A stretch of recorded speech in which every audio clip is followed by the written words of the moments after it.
as we look at the future, this speculative literary genre that looks to see what our today issues would be like if they were taken to their full extent, science fiction is an essential genre. So today's topic is about science fiction and whether science fiction is real and essential. I believe that science fiction is an essential genre. That's why we have that topic on our screen over there. I believe science fiction is essential, but I do want to know if I didn't see anybody putting in the comments here, but is Star Wars actually science fiction or not? Well, to answer that question, I think we actually need to take one more step, and we have to actually say, what is science fiction? Science fiction is really broadly defined as a genre. There's not a whole lot of clarity on what science fiction is. You'll see 100 different definitions because science fiction as a literary genre has been around for hundreds of years. The first kind of evidences we have of science fiction is actually written all the way back in the 17th century. So we're at least looking at 300 to 400 years of literature that is good or that could be considered science fiction. The definition that I came up, you see it on the screen over there, is the science fiction is a speculative literary genre. That means it's making predictions or thoughts about how things could be that explores how technological, political, and social realities of today could impact the future if developed to a more developed state. Now, obviously, I could wordsmith that a little better since I used the word developed twice. But the short answer to that is that science fiction makes commentary about our social and technological and political realities of today by looking at what they could be in the future. And so there's a lot of books and movies that do that. And you could kind of think of science fiction and speculative fiction in general as a contrast to historical fiction. Historical fiction tells stories about what has happened in the past. Speculative fiction looks at the future and says, how could this be? Not all science fiction involves spaceships or aliens or things to go beyond. It can often just be something that's just here in the today and now. For instance, I have not read this book or seen the series, but the series on Handmaid's Tale is often considered part of science fiction. There are books on the list that I'm going to be talking about today that are absolutely science fiction, but there's not nary a space thing in sight. But they all make some sort of commentary about how our lives today could be in the future if the things we have today are taken to their full fruition. One of the first examples that we see of science fiction is a book like Frankenstein. Believe it or not, Frankenstein is considered a work of science fiction, and it addresses issues of loneliness and isolation and what that does to a person. It talks about what the cost of revenge is if we're allow our passions to go beyond, and it even deals with issues of prejudice. And those are things that in Frankenstein, which many people will talk about as being a horror book, but it's really a work of science fiction, as is books like The Curious Tale of Dr. Jekyll and Mr. Hyde. That's a book that deals with the nature of evil, the nature of the human condition. And so there's a lot of things that really it's harder to define some of these genres because, again, as Jamie has put down in the comments there, and hello, Jamie, good to see you there. Things like Star Wars or Frankenstein, they have a lot of elements from a bunch of different things. I think, Jamie, you kind of subscribe to one of the major camps that says that Star Wars has some elements of science fiction and some elements of fantasy. So that's you're right in line with what many people actually do see about it. The next book I want to talk about is a book like 1984. 1984 is clearly science fiction, and if you look at that book, written, way before our modern day, you actually see predictions about how we're living today, even now. In 1984, you had Big Brother looking at everything you were doing. They were editing history to make sense with what the current narrative was. And if you look around at our culture today, you're seeing that. There's many jokes about the amount of surveillance that's being put on us now. If you have a smartphone, you signed or at least you agreed to an end user agreement that says they can collect data on you. The amount of data that is collected just by your phone, even if it's off. There was an experiment that somebody did with an Android smartphone, and they turned it off, and it actually could tell when they got out of the car because they registered an elevation change of about 2 feet for the phone. And so that amount of data that's being captured about our daily lives is can quite frankly be scary, but it's not unprecedented. People were thinking about it all the way back when Orwell wrote 1984. He was already thinking about the surveillance state and what that could mean. And if you talk about historical edits, all you have to do is look at things like the 1619 Project, which are trying to redefine America's history, not on 1776, but on 1619. Now, if you're unfamiliar with the program, we will probably talk about that issue on another date. But as people are looking back towards history and not just on one political spectrum or the other, both sides are trying to rewrite history to reflect their modern ideology. And that's stuff that we were looking at in 1984. And again, this book, I can't remember the exact year it came out, but it's far older than I am. And these were concerns that Orwell had all the way back there, and they're things we're dealing with today. If you didn't see the movie Gattaca from some years ago, I encourage you to go see it. Fantastic film, and it dealt with eugenics, about designer babies, where people could go in and choose which genetic traits their kids would have. The basic plot of the story is that there's a guy who wants to go to space. He wants to be part of the space program, and while there are spaceships, that's not actually part of the plot. He ends up taking the identity of someone else who does have the genetic purity in order to be a part of the space program.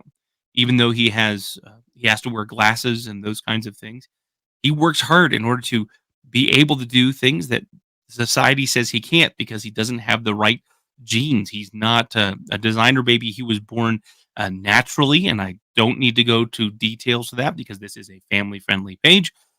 But yeah, and that whole process that shows that in the story that they're telling in Gattaca, that this is not something we need to be doing. We need to be aware that people can accomplish great things.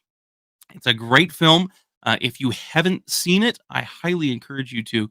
It's probably one of my favorite science fiction films, but it's a little slower paced, so you may not want to watch it if you're tired. Might need to bring a cup of coffee as you're about to watch it because it is a little slower pace. And we can't really talk about science fiction without talking about Star Trek. And so we'll talk about Star Trek Episode 6, the sixth movie in the Star Trek franchise. Of course, the even number of films are the best, and you can put a comment if you disagree with me, but just know it's all right for you to be wrong. Uh, the even number of films are fantastic, and Star Trek 6 actually deals with a lot of issues that are about our culture, about society. There is this huge change that is happening on a galactic scale, and the length to which people are willing to go because of their fear of change. The line "undiscovered country" comes from Shakespeare, and it's generally considered that Shakespeare was writing about death. But there's a brilliant moment where Captain Kirk is talking about the undiscovered country being the future, the unknown. And there is a fear in the political sense of what is happening as that continues to develop. And so, yes, it's got aliens and lasers and explosions, and there's a great battle that happens with a cloaked starship. It's really cool, and I enjoy it. And of course, I like Star Trek in general. But it doesn't just tell that story; it's also making a commentary about society itself. Speaking of some of my favorite things, Starship Troopers, the book, not the movie. The book has almost a completely opposite message from the film. In fact, the messages that are found in the book ran contrary to the director's opinion on the films, and so he made a movie that was a parody of the book rather than actually developing those themes. Robert Heinlein is considered one of the great authors of the golden age of science fiction. He actually lived right here in Colorado Springs, and he wrote Starship Troopers as a response to the global effort for denuclearization. And he said, "Hey, this is a bad idea. This is a problem. We shouldn't be doing this. We need to make sure that we're able to defend ourselves." But he addresses issues like voting rights. Who should have the right to vote or not? Issues about corporal punishment and how we're raising our children. This is considered one of the very first military science fiction books, which, of course, you see plenty of today. And he's using the medium of science fiction to take what we're doing now, advancing it hundreds of years in the future, so that we can see what society would look like. In his mind, what would be ideal. The film takes the opposite effect, and they say, "Look, it'd be fascist, it'd be just like the Nazis." But the book actually speaks in favor of these things, and this is one of the books I constantly reference, especially around election time, because he does deal with suffrage about who should be able to vote and why, and he makes some very good, solid arguments. There's a lot of just talking about things in this book, but it is definitely on one of my top tier lists of books that everybody should read. Of course, it's also in popular movies as well. I know sometimes people don't like Star Trek, and so they won't go see Star Trek. But Avatar, especially the original one, it was compared with the Dances with Wolves film, saying that it really just this is Dances with Wolves in space, and there's certainly some validity to that argument. But Avatar deals with a lot of issues of imperialism, of taking over an entire society for the resources that their nation has. This is one of the reasons why it's been equated with Dances with Wolves, because some of the messaging from that film is also found in Avatar. Deals with issues of prejudice and our views of what nature and whether it's a good resource or not. It's one of those films that had lots of accolades for its technological achievements. It was one of the first films that actually did 3D right in a lot of ways. I don't go see a lot of films in 3D, but this one did a fantastic job of really capturing that. Um, but really, it's the messaging that comes behind it as a true work of science fiction, taking what we're doing now, some of the things that we see now, and advancing that into the future to see what would it look like if we took this to its extreme. What would it would look like if we developed as a culture with our technology and everything that we have, um, and took that to the stars. And so Avatar is definitely a film that should be viewed not just as a bit of popular entertainment, but as a true work of science fiction. And Hunger Games, again, there's no spaceships in here. There is certainly technology that's been advanced that we see in this book, but there's actually no book series or movie series that I've had more conversations about than The Hunger Games. In fact, it's on our list of essential reads for our kids as they have been growing up. And part of that is because we spent the first year talking about the books, trying to figure out what it was actually about. Who is Hunger Games is about? Because most times when you're doing literary analysis, you're looking to see who is the person who changes. What is the thing that changed? That dynamic character is ultimately who the story is about. And when you get to Hunger Games, you really don't have anybody that changes. Everything stays the same. And so it really does talk about the human condition. It does talk about governments and how even though you may have governmental changes, nothing actually does change. And even when we've added the Ballad of Songbirds and Snakes into that list, they don't have quite as strong of an argument. But there's a lot to talk about this book. And even though it's a teen book, and I'm not a huge fan of the first person present style of writing, this is definitely a book series that I think everybody should read through at least once. It's not just about kids having violence to one another, but again, that's another topic to continue talking about. It's a work of science fiction. It's a work of science fiction because it takes a lot of the things that we see in society today, some of the realities of our culture, our society, even of our government, and it takes it and it launches it forward into future. Say, what happens if this develops all the way? Even as we're looking at characters like Tigress in the book, in the original trilogy, not necessarily in the prequel book, but in the original trilogy, you see how Tigress is a character who has manipulated her body in such a way to be in line with the style. And when that style changed, when culture changes, she's left as an outcast because of the permanent things she's done to her body.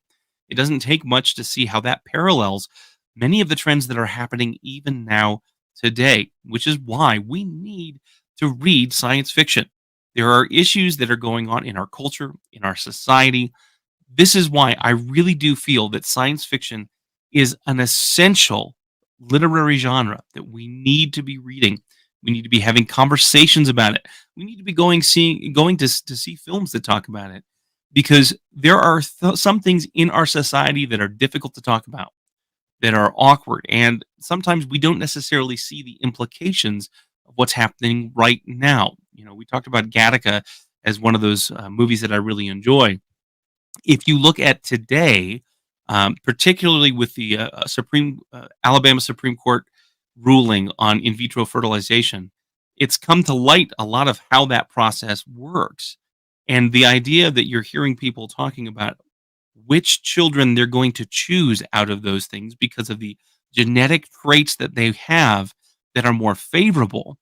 Those are things that Gattaca was talking about 15, 20 years ago in that conversation. We need to be having those conversations today, now, because those issues are present. And as we look at science fiction authors who are actually doing what they're supposed to actually write real science fiction, what you end up seeing is you see them addressing these issues in a way that's compelling and engaging. Storytelling is one of the most powerful mediums that we have for communication. This is why the best lessons are told not through lecture, not through just dry reading, but through storytelling. And here at This, That, and Theology, we talk about that storytelling, not just occurring in movies and books, but also even in video games. Because as we talked about last week, video games are an incredible medium for conveying story, because you're engaged, you're connected with the characters in a way that you're not in other genres. So it's one of those things we should definitely be paying attention to.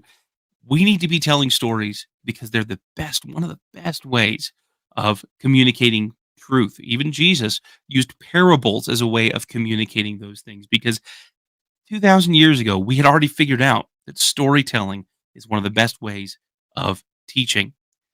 Well, you may have noticed that many of those stories that we're looking at for science fiction all deal with the issue of the human condition. And as Christians, if you're watching This, That, and Theology and you're not a believer, you're welcome to be here. This is definitely geared in that mindset. But this is the worldview that we talk about on this channel. This is the worldview that we encourage.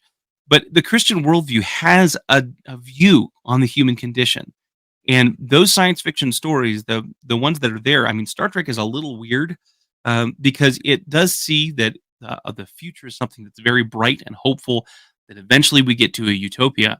But as you continue to watch Star Trek, you do see that that's not actually the case, that the human condition doesn't change. And that's summed up in verses like John 3:19, where we read that this is the judgment. The light has come into the world, and people love darkness rather than the light, because their works were evil. The biblical worldview, well, it might be considered a little cynical.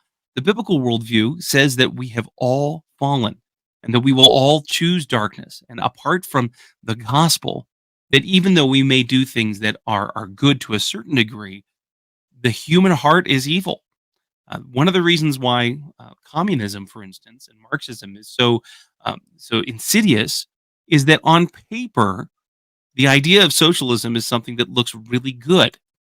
Let's all do, in the whole communist mindset. Let's do the thing that we're best at, and whether that is something that is a high skilled part or something that's just a normal part of labor, all of those things, everybody has an equal part in society. Isn't this wonderful?